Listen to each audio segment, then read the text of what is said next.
एक सवाल, अगर मैं आपसे कहूं कि दुनिया इस वक्त एक ऐसे मोड़ पर खड़ी है जहां एक छोटी सी चिंगारी तीसरे विश्व युद्ध को भड़का सकती है, तो क्या आप यकीन करेंगे? मिडिल ईस्ट में ईरान, इजराइल और अमेरिका के बीच तनातनी इतनी बढ़ चुकी है कि पूरी दुनिया दो खेमों में बंटती नजर आ रही है। एक तरफ अमेरिका और उसके पश्चिमी दोस्त, और दूसरी तरफ रूस, चीन और कई मुस्लिम देश। और तो और रूस ने तो यह कह दिया है कि ईरान को परमाणु बम दे देना चाहिए। तो क्या सचमुच वर्ल्ड वॉर 3 के बादल मंडरा रहे हैं? आइए इस पूरे मामले को समझते हैं और जानते हैं कि आखिर माजरा क्या है। चलिए शुरू करते हैं। मैं हूं आपके साथ सिद्धार्थ प्रकाश। तो सबसे पहले यह समझते हैं कि मिडिल ईस्ट में यह बवाल शुरू कैसे हुआ। बात शुरू होती है ईरान और इजराइल के बीच सालों पुरानी दुश्मनी से। इजराइल को लगता है कि ईरान का परमाणु प्रोग्राम उसके लिए खतरा है। क्यों? क्योंकि अगर ईरान ने परमाणु बम बना लिया तो मिडिल ईस्ट का पावर बैलेंस बिगड़ सकता है। 13 जून 2025 को इजराइल ने ईरान के सैन्य और परमाणु ठिकानों पर हमला कर दिया।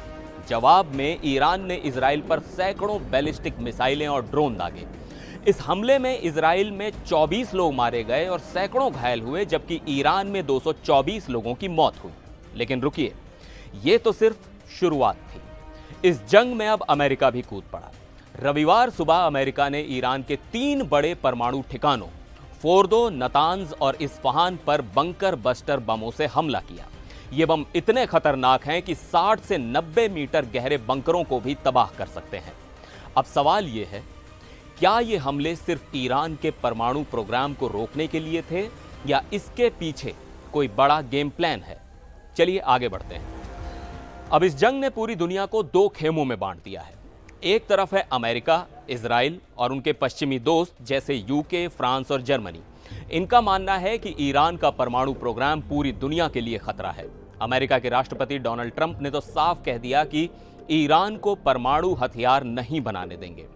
दूसरी तरफ है ईरान, जिसके सपोर्ट में रूस, चीन और कई मुस्लिम देश खड़े हैं। पाकिस्तान ने तो संयुक्त राष्ट्र में इमरजेंसी मीटिंग तक बुलाई, जिसमें रूस और चीन ने अमेरिका के हमलों की कड़ी निंदा की।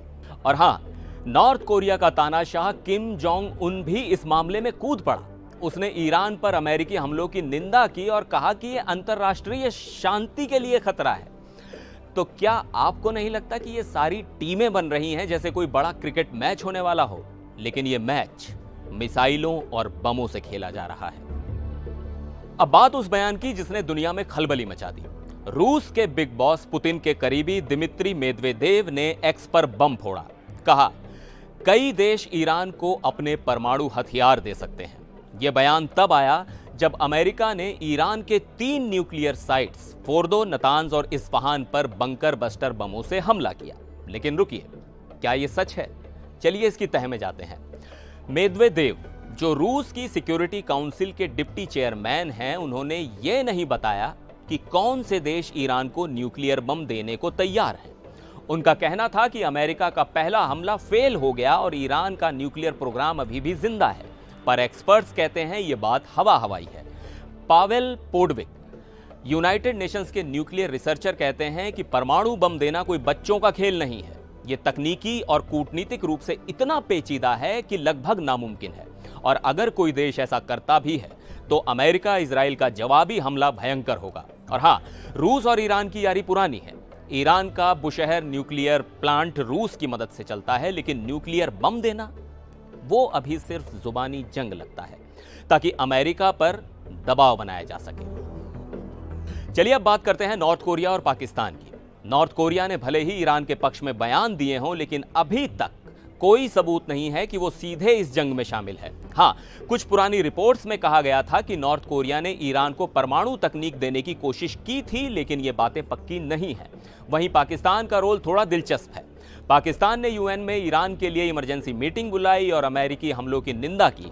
एक ईरानी जनरल ने तो यह तक दावा किया कि अगर इजराइल ने ईरान पर परमाणु हमला किया तो पाकिस्तान जवाबी हमला करेगा। लेकिन पाकिस्तान ने इस दावे की पुष्टि नहीं की। तो क्या ये सारे देश मिलकर एक नया वर्ल्ड ऑर्डर बना रहे हैं या सिर्फ एक डिप्लोमेटिक ड्रामा है? अब बड़ा सवाल, क्या ये सब तीसरे विश्व युद्ध की ओर इशारा कर रहा है? देखिए, हालात अभी बहुत गंभीर हैं। तेल की कीमतें बढ़ रही हैं क्योंकि ईरान ने स्ट्रेट ऑफ हॉर्मुज बंद करने की धमकी दी है। दुनिया का 20% तेल इसी रास्ते से आता है। लेकिन अच्छी बात यह है कि कुछ देश शांति की कोशिश कर रहे हैं। पीएम मोदी ने ईरान के राष्ट्रपति से बात की और शांति के लिए संवाद की अपील की। अमेरिका ने भी कहा है कि वो ईरान से बातचीत को तैयार है। तो अभी वर्ल्ड वॉर 3 की बात करना जल्दबाजी होगी, लेकिन अगर यह तनाव कम नहीं हुआ तो हालात और बिगड़ सकते हैं। तो यह था मिडिल ईस्ट के इस बड़े ड्रामे का पूरा लेखा जोखा। अब आपकी बारी है।